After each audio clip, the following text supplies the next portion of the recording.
Chris, a little over 18 years ago, on the night of July 25th, 2003, you went to your stepfather's house and events occurred that resulted in you being sentenced to prison for 1,800 years. Can you tell me what happened that night in your own words? I went there to get some money. That night, I actually went into the house. Once I got into the house, I stood in there for a little while in the hallway, and I was ready to turn back around. I'd actually started walking back down the hallway to leave the house, and then I'd heard my sister in there crying. So I turned back around, went back down to the hallway, and the bathroom light was shining into his bedroom. I seen him leaning over top of her with his hands between her legs. And it was my youngest sister.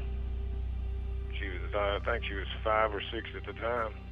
I started flipping out. I just started blacking out.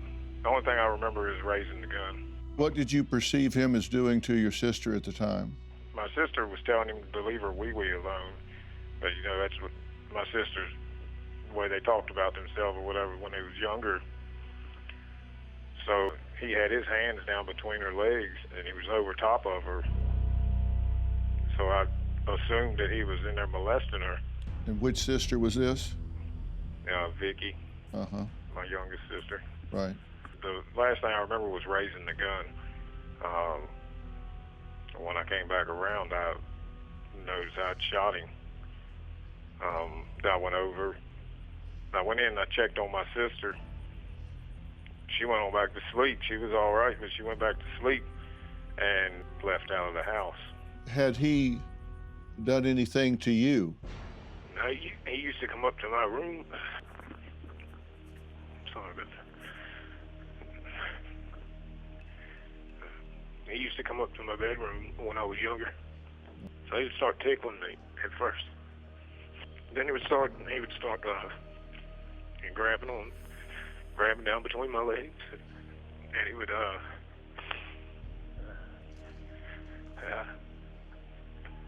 just be able to squeeze, and then he would rub, and sometimes he'd put his fingers in my mouth.